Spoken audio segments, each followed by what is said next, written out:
Well, hello everyone, and welcome to our monthly LifeWave Connect product webinar. I'm Jeff Hildebrand, Global Vice President of Marketing, and I'm deeply grateful to each and every one of you for joining us today. Your presence here is not only reflects your commitment to our community, but also underscores the collective passion we share for transforming lives through our groundbreaking products. I'm thrilled to announce that LifeWave continues to soar, breaking sales record month after month. And while these achievements are certainly noteworthy, what truly resonates with us is the profound impact they signify. Each milestone reached means that more individuals around the globe are gaining access to life-changing products that enhance their well-being and vitality. So thank you again for all your efforts. Further, I'm excited to share with you that our dedication and innovation have been recognized on a prestigious platform. Recently, LifeWave was honored with the Bravo Growth Award by Direct Selling News. This esteemed accolade celebrates our remarkable journey as a fast-growing company within our industry. It reaffirms our commitment to excellence and growth, and it's underscoring our innovation and leadership in life technology. Now, to receive this award in our 20th year of business is nothing short of extraordinary. Now, of course, this wouldn't be possible without all of you, especially our amazing brand partners. Now, today we get to talk about X39 and glutathione, two of my favorites. And as always, please remember to drop your questions in the Q&A section, and we're going to try to get to as many as possible. Now, without further ado, it's my pleasure to introduce the visionary behind and inventor of LifeWave Technology, our CEO and founder, David Schmidt. David's pioneering spirit and unwavering dedication have been instrumental in shaping LifeWave to the transformative force it is today. David, thank you for joining us. Thank you for your leadership. Exciting stuff happening at LifeWave. A lot of exciting stuff, Jeff. And I notice that you either have a new desk or new office or maybe a little bit of both. And I see you've got a very nice lineup of products behind you. That's true. I may or may not be in our new global headquarters in Utah here. I see you brought some snow with you, though. Yeah, well, it's we're trying to warm up here. We're trying to warm up, but it's not been very effective. Well, as you say, we're going to be focusing in on X39 and glutathione, and specifically, even though you have snow out there in Utah, this is the time of year that people start to think about losing weight and getting in shape for summer. So I thought we might do something a little bit different than what we would usually talk about on a webinar like this, and we're going to talk about glutathione's role in helping people reduce body fat and shape their body composition. Now, to keep us out of trouble, the first thing is I am not a medical doctor. I'm not a healthcare practitioner. I'm an inventor and a researcher. So any of the information that we present today is done for your information only, and you should speak to your healthcare practitioner to get guidance for your own particular situation. That would be the first thing. The second thing is we're going to be looking at a number of studies today, and in these studies, the glutathione, as an example, was administered either as a oral supplement or by an IV injection. So we're not going to be making any direct claims about our glutathione or X39 patches when it comes to a number of the subjects that we're going to cover. The type of claims that we make about our products are that they are general wellness products and they improve overall health and vitality. We know that glutathione is the body's master antioxidant, and one of the things that it's remarkable at doing is assisting detoxification. So that's what we're saying about our patch products. But because glutathione is so important to overall health, and because one of the things that we do talk about quite frequently is that everyone should be on a glutathione oral supplement. So that's one of the reasons this is a little bit of community service. And also in the future, we will carry a supplement that has NAC in it because everyone today should be taking a supplement to help support and elevate glutathione. So Jeff, in that context, then we'll get started. That sounds very exciting. I can't wait. Thank you. All right, let's do it then. So the first thing is, since we are going to be talking about ways to reduce body fat and support lean muscle mass,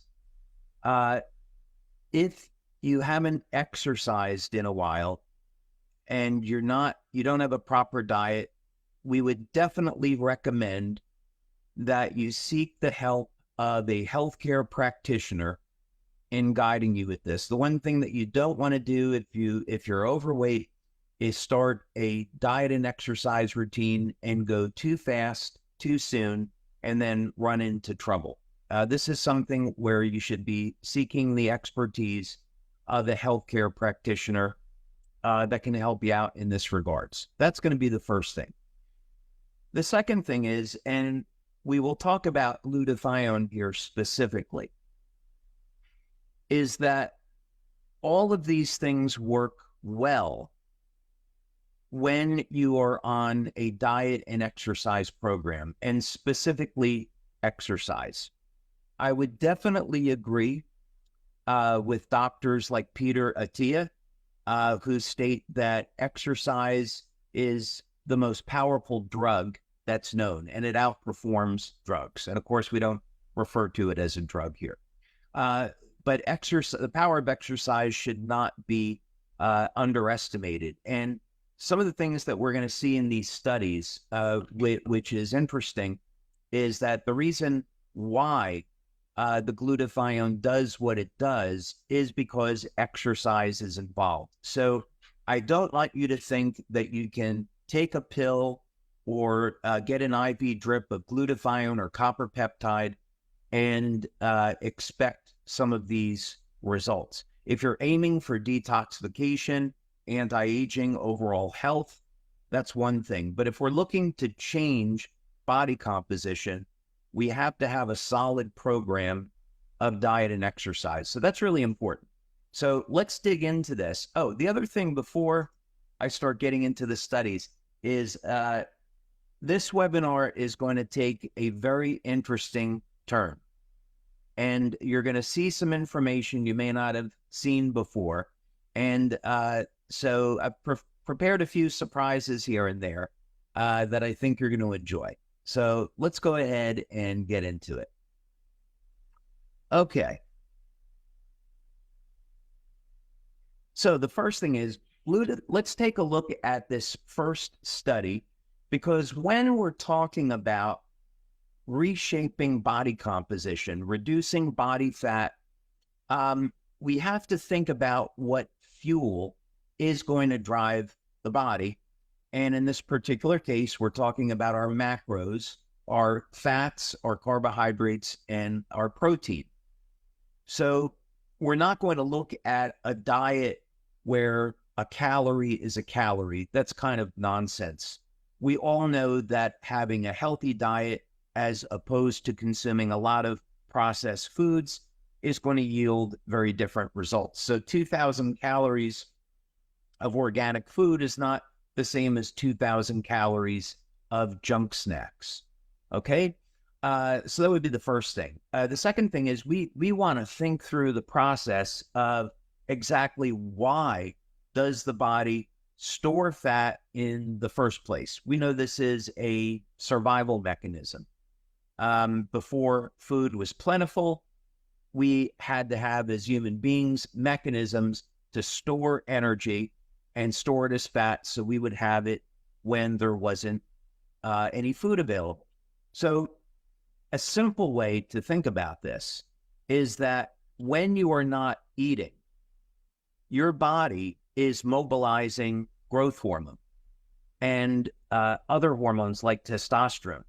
And this allows for the conversion of fat over into energy. Now, conversely, when you start the process of eating, you have to raise your insulin levels, and insulin is going to assist your body in storing body fat.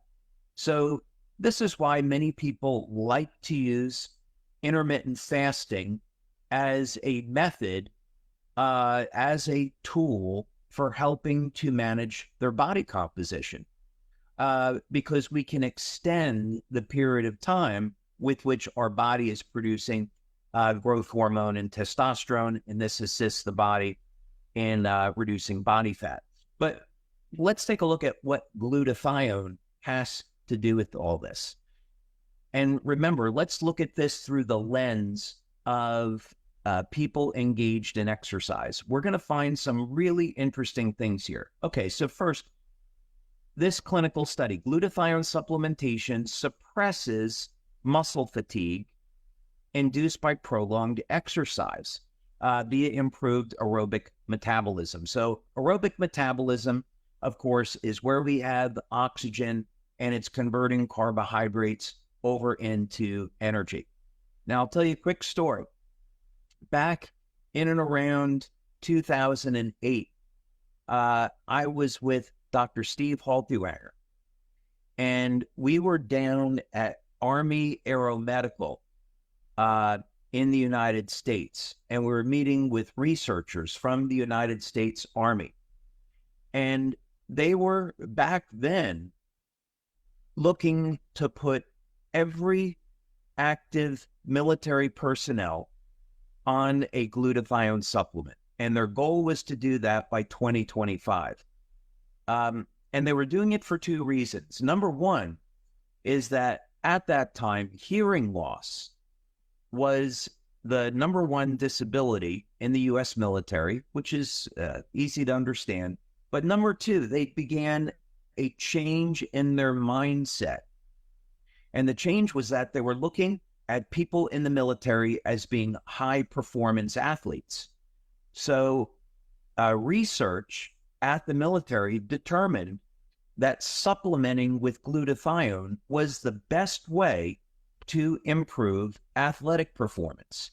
Now, this is back in and around 2008 or so. So here we have a study from 2015 showing exactly this. Glutathione supplementation suppresses muscle fatigue. Now, we think of glutathione as the body's master antioxidant and that it can control oxidative stress. So when the body is engaged in exercise, it's converting more energy over into fuel, and you end up with metabolic wastes in the form of oxidative chemicals, amongst other things. And so it makes sense that if your glutathione levels are elevated, it can help your body deal with the stress of exercise. But there's a lot more going on here. So look at these results. This was done in mice and then also over in human beings. We look at post-exercise plasma. Fatty acids were significantly lower in the exercise supplemented with glutathione group.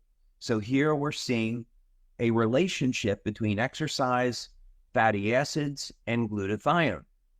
Fatigue-related psychological factors were significantly decreased in the glutathione trial compared with the placebo. So these results suggest that glutathione supplementation improved fat metabolism. So here we have, unexpectedly to many people, a correlation not only between glutathione improving exercise performance, but glutathione as a method for supporting fat burning. I think that would come as a surprise to many people. Now, bear in mind, this is, again, in the presence of exercise, not that you're going to take a glutathione pill and get a reduction in body fat. But this is a great way to look at a method for not only supporting your overall health, but reshaping body composition. So let's see what other studies are out there that may support those conclusions. So we're going to go to this study from 2018, the effects of supplementation with glutathione on athlete performance. And here we can see there are many scientific reports showing a key role of glutathione in the treatment of many diseases. Furthermore, the authors demonstrated improvement in sports performance by supplementation with glutathione, and also, interestingly, its precursors. Now, I'd recommend that you take a look at this study because it's a really nice summary of some of the different ways that you can elevate glutathione and support glutathione levels in the body.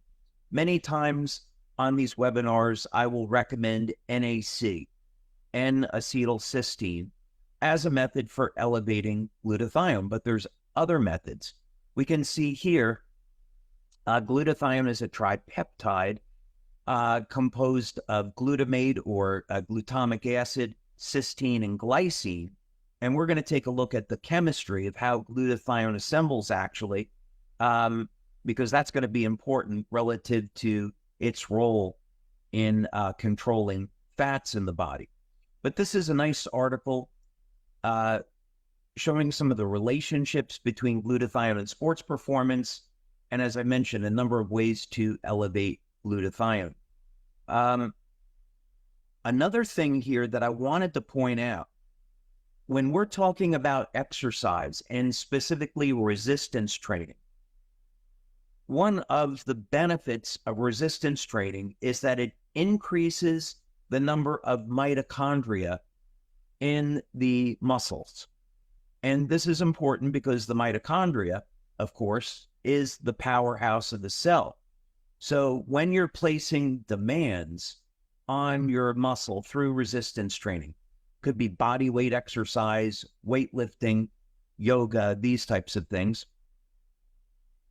One of the ways the body responds to that is by increasing the number of mitochondria, so you increase the capacity of the muscle to do work. And as many of you know from these webinars, there is an intimate connection between the health of the mitochondria and the way that you age. So here, interestingly, the observed upregulation of factors involved in mitochondria biogenesis was rather unexpected, and this is relative to antioxidants such as glutathione. So in other words, glutathione plays a role in helping to create new mitochondria. And this article also goes on to say, citing another study on mice that received glutathione, at this time by injection, and it increased the swimming endurance. Look at this, an amazing 140%. That was on 1,000 milligrams per kilogram, which is a lot. But the point here is that this showed a dramatic improvement in exercise performance using glutathione. So this is a very nice study to take a look at. Also, I think two things that are worth mentioning here. One of the precursors to glutathione is the amino acid glycine. And there was a recent animal study showing that if you supplemented with glycine and NAC, and of course we know glycine is not only a precursor to glutathione, but a precursor to copper peptide, that this could increase lifespan in mammals by 24%. We know that carnosine in mice and rats increases lifespan 30 to 40%. And that's through a different pathway and different mechanism. So these are very, very exciting findings for improving overall health and wellness and sports performance and helping us stay younger longer. Another important antioxidant here that helps to preserve glutathione levels is alpha-lipoic acid. And one thing I would mention about that's important is that as we talk about glutathione's ability to help us mobilize fats for energy and reshape the body, glutathione also has the ability to help balance blood sugar levels. I'm going to get to that in a minute. Alpha-lipoic acid is amazing in this regard. So for those of you that have hypoglycemia, you have high blood sugar levels, you could be a type 1 or type 2 diabetic, strongly recommend that you speak with your doctor about taking alpha lipoic acid, let's say 300 milligrams 3 or 4 times per day. This has been shown in studies with type 1 diabetics to reduce the need for insulin by up to 60%. So this is life-changing information. Okay, let's go on here a little bit. Now, as we talk about this, here's another study that shows glutathione supports lipid abundance. Well, that doesn't sound very good. To start, why do we want to have an abundance of lipids? Well, one thing to know is that a source of energy in the body is triglycerides. Now, we often think of triglycerides as being a bad thing, but triglycerides are, in fact, a source of energy. So one way to think about this is that we can run our body principally off of fats or carbohydrates. It would be much rather preferred to run our body off of fat. And people that are on ketogenic diets are well aware of the reasons for this. Those individuals that are on high protein diets, moderate fat, low carbohydrate, also understand these benefits. But when your body is producing energy, whether or not it be from fat or carbohydrates, we need a way to control the metabolites of that energy production. And in this case, it would be oxidative chemicals. So we breathe in air, and our cells take that air and use it to make energy in the cell. And these oxidative chemicals come out. It's like going out the exhaust of a car, and then we have to get them out of the body. So unless we have a way to protect our cells from this metabolic waste, the metabolic waste damages healthy tissue. So in this case, it's glutathione. So we want to have healthy glutathione levels. So the results here, it's interesting. It's showing also why glutathione is found in high abundance in the liver and the relationship between glutathione and NRF2. So NRF2, when activated, will help to elevate glutathione and SOD levels. And NRF2 activators are things like broccoli, right? So you can, broccoli would be a good way to help to support glutathione levels in the body. But in any case, if you scroll down and look at some of these figures, you'll find some very interesting information, as glutathione is required for the survival of adult animals, including human beings. So this should underscore how important glutathione is. If we didn't have glutathione, we couldn't survive. Okay, let's go on to some more fun stuff here. Now, let's take a look at glutathione chemistry. And we're going to come back to this. This isn't a chemistry lesson. We just want to look at something interesting here that will help the way you think about how glutathione is made in the body and how you can benefit from it. But I want to point out this one thing they may not have ever heard of before. Many of you have heard of apoptosis, well, indicating a cell death. But here's something called ferroptosis. And I've got right here an article on the link between ferroptosis and disease. Now, interestingly enough, this process is being looked at as a method for killing off cancer cells. It's generally not a good thing. Now, if we let the iron levels in our body get too high, the iron can cause oxidative stress. So this is one of the dangers for men in having a diet that would be high in red meat or liver.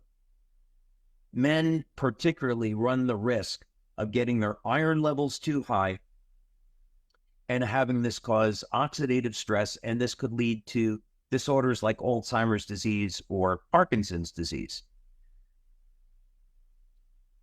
There are natural methods of chelating iron and reducing them. Zinc, as a matter of fact, as a mineral which is important for health, is a way of supplementing that can help reduce iron levels. So speak with your doctor about this. Have blood tests done to determine if you're at risk for this, and it'd be something that would be easy to protect yourself. But in any case, what's important about this is that excessively high levels of iron can lead to unwanted effects in the body. Okay, so what does that have to do with glutathione? Well, we see here the pathway for how glutathione is made. And these PUFAs here are polyunsaturated fatty acids. Now, we want to have an abundance of monounsaturated fatty acids in our diet, such as olive oil. I once had the opportunity to meet with a medical doctor in Italy, and the medical doctor stated that he believed, after studying this, that all of the benefits, or most of the benefits from the Mediterranean diet, were exclusively from it being rich in monounsaturated fatty acids, and he attributed this to olive oil. And olive oil has many other benefits. In a typical American diet, we're getting too many polyunsaturated fatty acids. These are coming from seed oils. And we can see what happens here. These polyunsaturated fatty acids, they're going to interact with iron, and this is what can create cell death in our bodies. And we can see that glutathione is a mediator to help suppress this biochemical stress. Now, we mentioned that in order to make glutathione, you have to have these 3 amino acids. So glutamate or glutamic acid, the amino acid cysteine, which is generally found in dairy products. You could find it in whey protein, eggs. We mentioned broccoli a little bit earlier, some vegetables, but mostly meat and dairy. And then glycine. Now, what's interesting here is that some people, this is an enzymatic process, and you end up with something called gamma-glutamyl cysteine. And there's one company, if you're an individual that has a problem making glutathione, there's one company that manufactures a gamma-glutamyl cysteine product. And most people can, with the addition of glycine, can convert this directly over into glutathione. So if you're somebody where a doctor has said, you have chronically low levels of glutathione, you've tried glutathione supplements, maybe the glutathione patch, and you don't see your glutathione levels going up, you could try gamma-glutamyl cysteine as a precursor to support your body's levels of glutathione. Here's a study over here. We talk about the dangers of ferroptosis, the emerging roles of this in vascular cognitive impairment, Alzheimer's. Okay. Now we're going to get to we're going to look at this from the other side. So we can see that if you have a lifestyle of exercise, you want to keep your glutathione levels elevated because it's going to support overall sports performance. Surprisingly, one of the references I didn't show in those other studies is that glutathione, like carnosine, can buffer lactate levels in the blood, meaning glutathione has the ability to help prevent your body from going into a state of acidosis. It helps balance out the pH. That's a surprising benefit of glutathione. And it's something we often, in athletics, it's something we attribute to beta-alanine and carnosine. So we've talked about how glutathione interacts with body fat, with fatty acids, lipid metabolism for reshaping the body. What about blood sugar? So many people today, in addition to wanting to get rid of that extra body fat, they have a problem. They're on a diet rich in carbohydrates, and maybe they're pre-diabetic and have high blood sugar levels. Is there anything that a glutathione supplement could do to address this? And the answer, delightfully, is yes. So here's a study showing glutathione metabolism in type 2 diabetes, and also a group that has microvascular complications. So in other words, when your blood sugar levels are elevated, they can end up damaging nerves. And this can be a precursor to a number of diseases like diabetes, peripheral neuropathy, and Parkinson's disease. And we see that glutathione is neuroprotective. So in other words, if you have a diet rich in carbohydrates, you have low glutathione levels, you run the risk of getting diabetes. And when that happens, the high blood sugar levels damage the peripheral nerves and impair circulation. So this can lead to neuropathy, diabetic neuropathy. And that is very, very dangerous. So we don't want anyone to get that. But we scroll down here and we look at the results. And one of the things that we're going to find is that glutathione, compared to non-diabetic controls, patients with type 2 diabetes have glutathione deficiency. Not surprising, especially if they have microvascular complications. So this is a little bit of a question of chicken and egg, which comes first here. But what we can say for sure is because glutathione is neuroprotective, that if the glutathione levels go down, this causes damage to the nerve, which causes problems with circulation, and then later peripheral neuropathy. So what this means is that we've got a method now through glutathione supplementation of helping to manage blood sugar. That's a very, very important outcome from this study. Okay. Now, what could we do to optimize this effect when we look at blood sugar? And interestingly enough, we see a relationship between glutathione, vitamin E, and magnesium.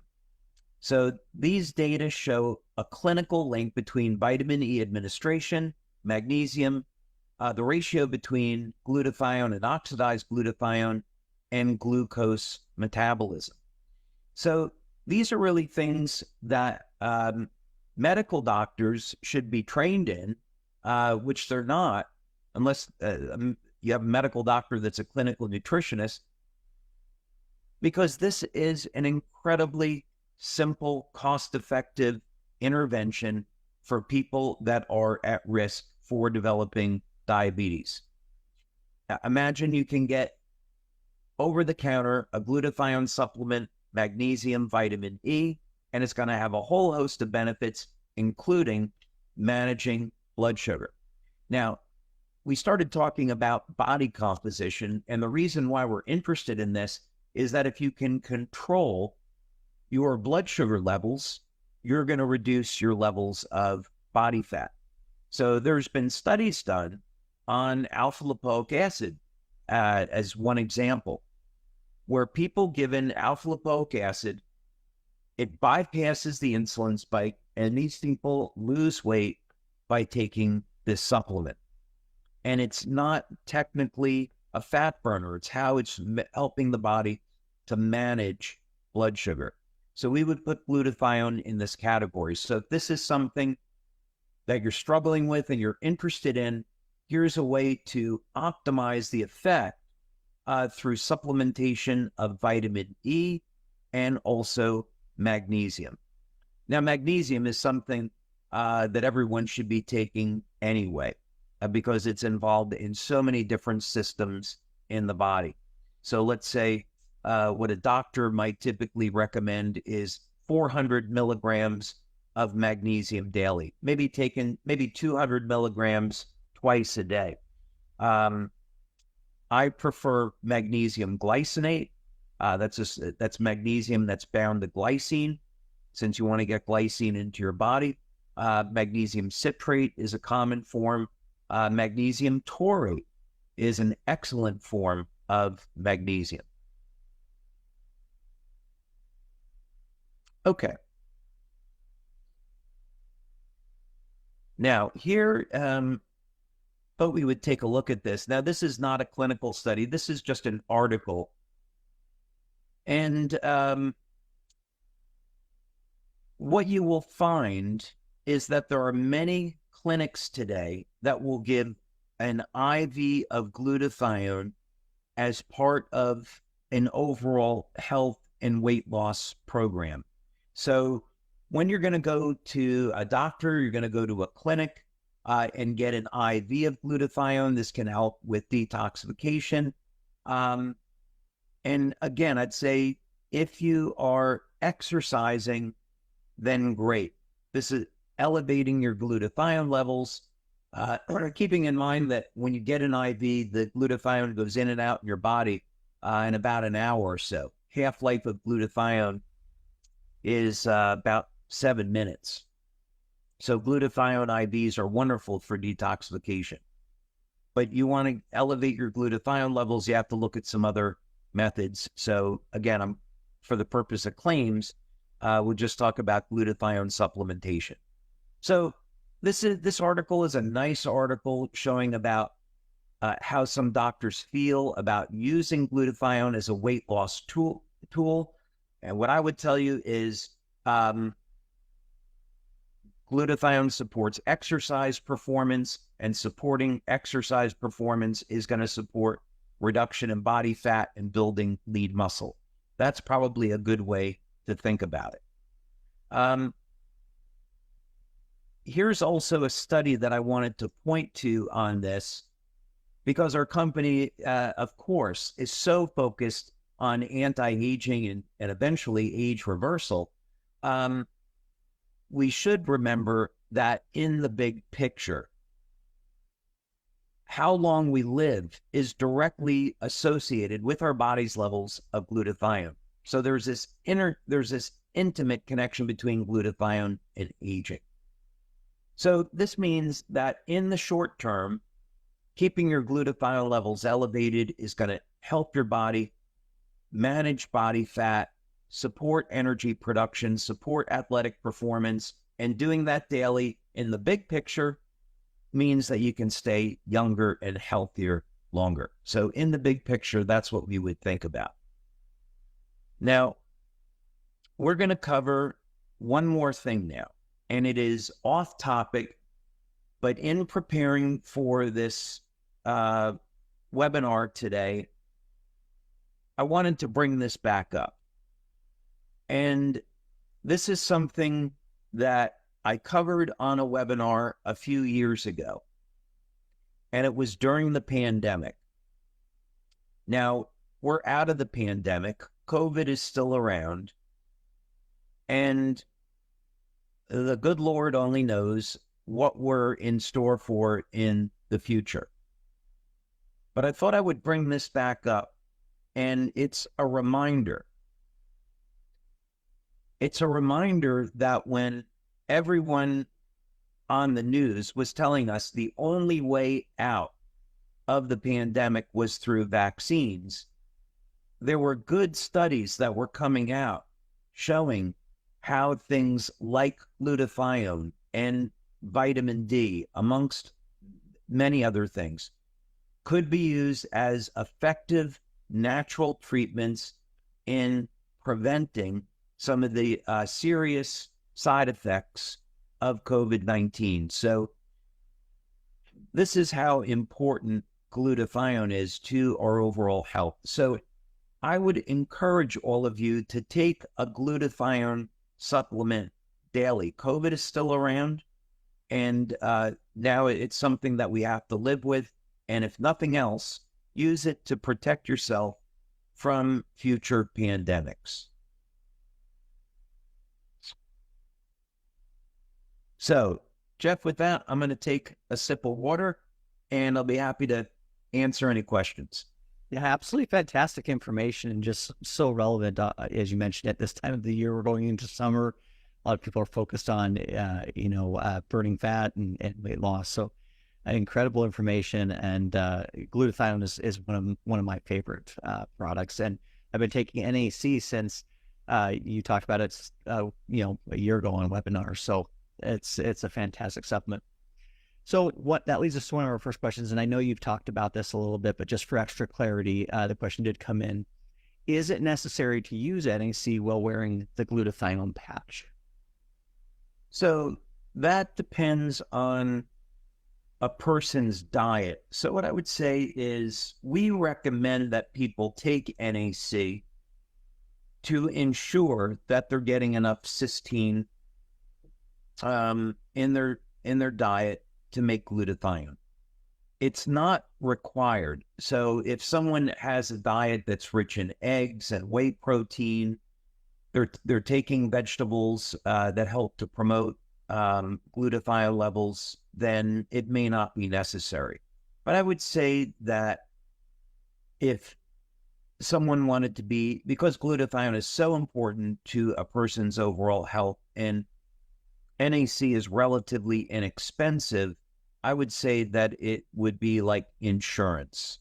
One of the things that our patch will do that a supplement won't is that the patch will elevate glutathione levels very, very rapidly and then keep them elevated, and supplements don't do that. So yeah, I would say I would certainly recommend that people do it, but it may not be necessary. Very good. Are there certain foods that would help to boost glutathione levels in the body, or that would help with that? Yeah, there's certain foods, and there's also certain herbs. So milk thistle has a extract known as silymarin, and this is well known to detoxify the liver and support the body's levels of glutathione. Asparagus. Many people will say, well, when you take asparagus, your urine will smell funny. And this is because it contains sulfur and it helps elevate glutathione, and asparagus is wonderful at detoxifying the liver. But other than that, some of the key sources would be things like eggs and whey protein, desiccated liver. Very good. And then there are several questions around the usage of patches. So let me just hit on a couple, and maybe you can answer them kind of in a combined. So, how often should you wear a glutathione patch? Does wearing more than one glutathione patch have any additional effects? And where is the best placement? So one of the things that we found in our studies with X39 is that it helps to preserve the body's levels of glutathione. And as I recall from the data, it was maybe about a 30 to 40% increase in glutathione levels, which is great. So when someone is using X39, you can place it behind the neck, below the belly button. You're going to preserve your body's levels of glutathione.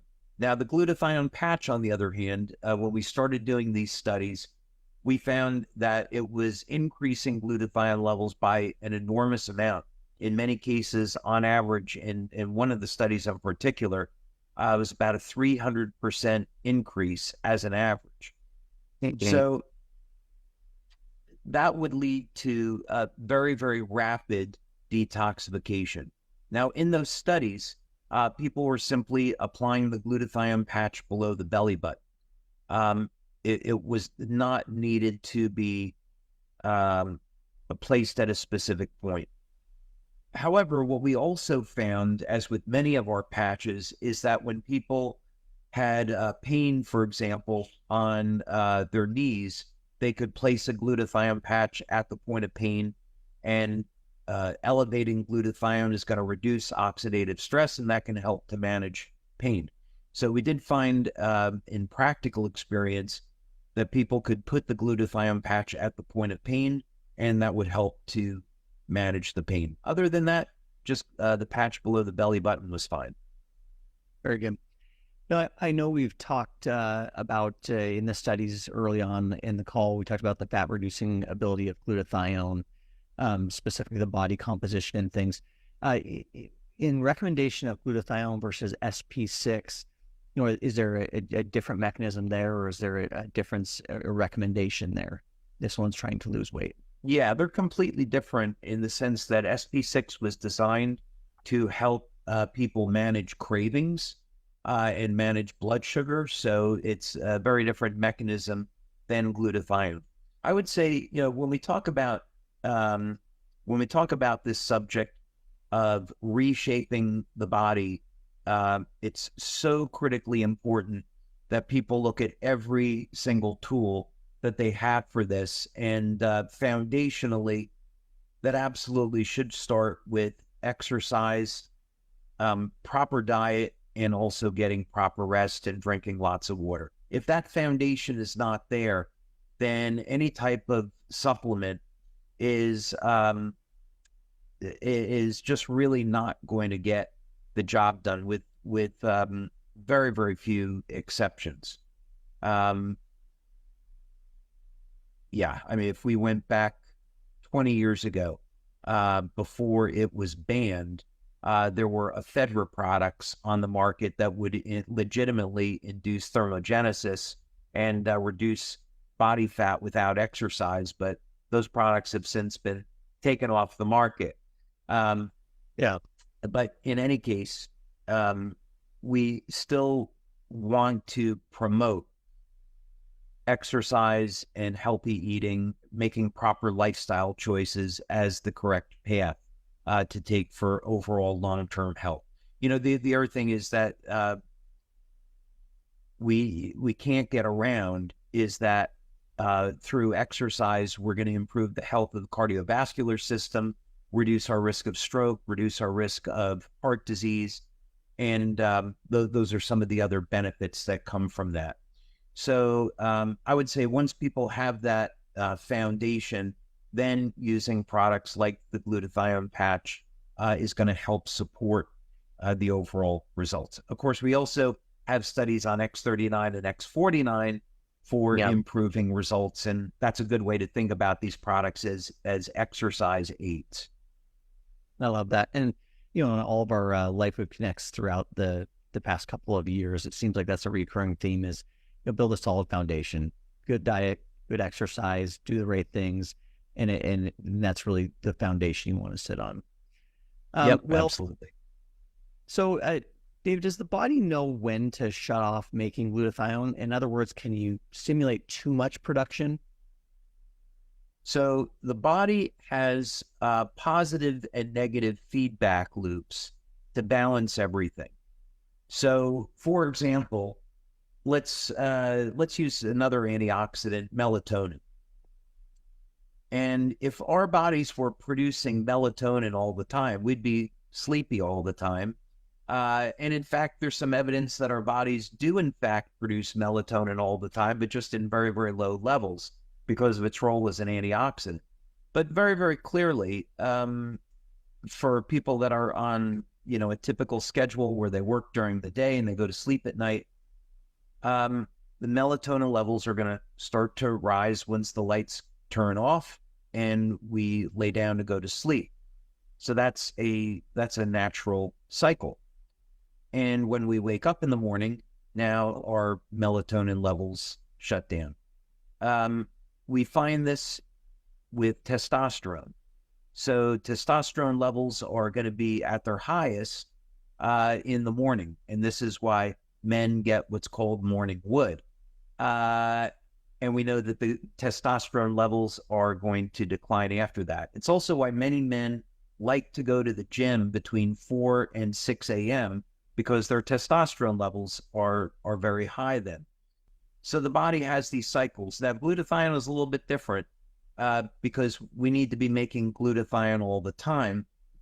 But there are these positive and negative feedback loops. So when we age, and our mitochondrial function declines and we can't make as much energy, that compromises our body's ability to make glutathione. And of course, now if we continue on and we eat too much, this is going to place stress on our metabolism, and it's going to lead to our cells being damaged. So the relationship essentially in the electron transport chain in the mitochondria is between, let's say, glutathione and oxidative chemicals, glutathione and nitric oxide.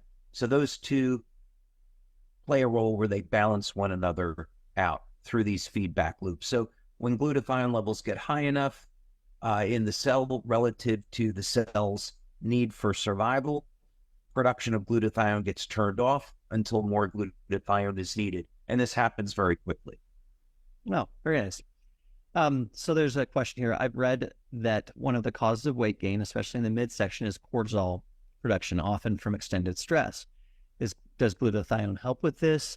And what are some other things that people can do to lower cortisol? So we had done a study on the Eon patch and had shown that Eon helps to calm the nervous system, which helps to balance out cortisol. So, one way to think about this is that everything naturally occurring in the body has a purpose. So we often tend to think about certain biochemicals as being good or bad. We think about oxidative chemicals maybe, as being bad. And it's really not that. They're there to serve a purpose. So when someone has an infection, you want to have elevated levels of oxidative stress. It's how your body's going to kill off that infection, whether or not it be a viral infection, bacterial, cancer. When someone has cancer, they can go for ozone treatment or treatment with hydrogen peroxide. And these natural oxidative chemicals are going to kill cancer cells. So now our body's antioxidant system is going to help to balance that out and prevent the ozone or the hydrogen peroxide from damaging healthy cells.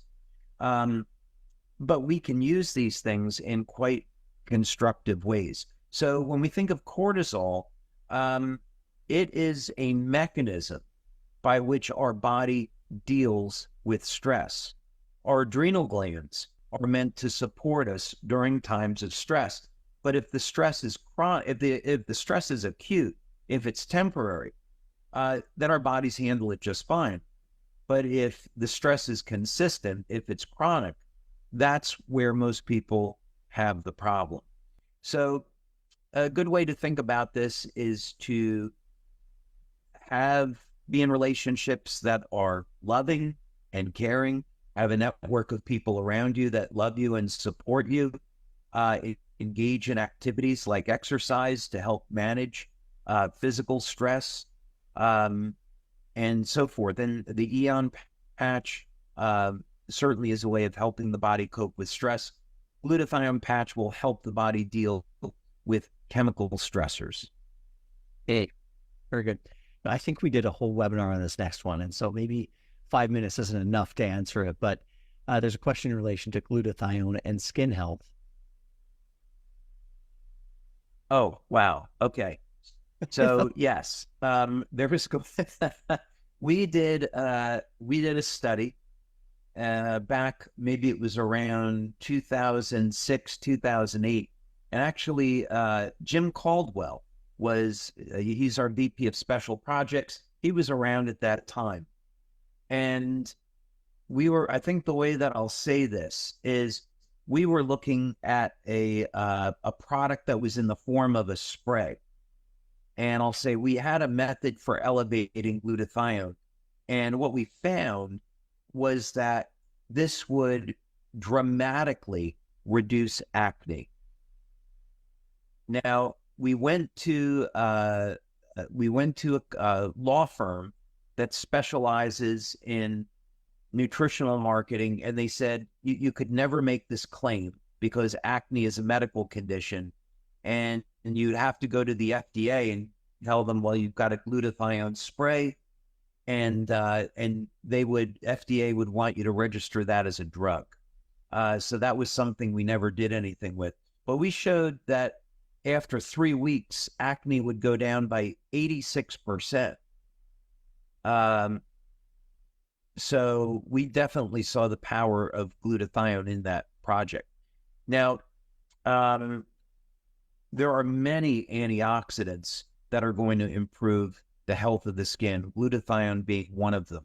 Carnosine is another. Carnosine is known as the most powerful anti-glycation nutrient, meaning that when people have high blood sugar levels, the skin can experience cross-linking.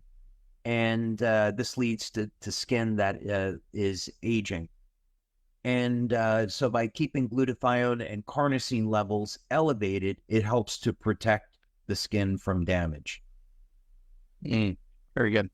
All right, maybe one more question here, which is, you talk a little bit about how often someone should be using the glutathione patch. Is there too many days a week, or is there a certain amount that's the right amount? Yeah, I would say that would definitely be up to the individual. When we do these studies, we've had studies where people have used the glutathione patch 5 days a week. And then in that same study, we had people using glutathione patch 7 days a week. And not surprisingly, the people that used the glutathione patch daily got better results. So here's a way to think about this is if we went back 100 years, the glutathione patch might not even be necessary. But today, 100% of the population has foreign chemicals in their body. Foreign chemicals that are in the air, the water, of course, the food that we eat.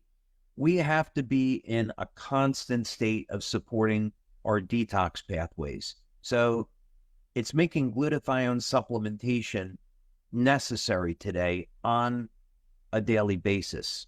And I don't think that situation is going to get better anytime soon.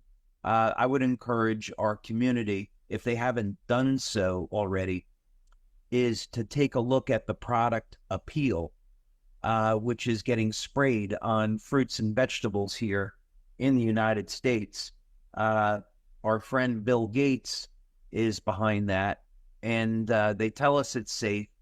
Although the problem is these products are designed to preserve fruits and vegetables, but studies show that fruits and vegetables expire for a reason. Their nutrients begin to decline after they're picked off of the vine or off the tree. So if you extend the time that it takes for them to degrade, you're simply eating fruits and vegetables that have lower nutritional value, not to mention the fact of, what is in this stuff. So this is just all to say that we're under constant chemical assault. It's only getting worse.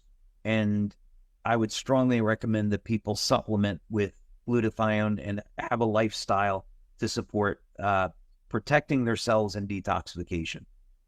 I love it.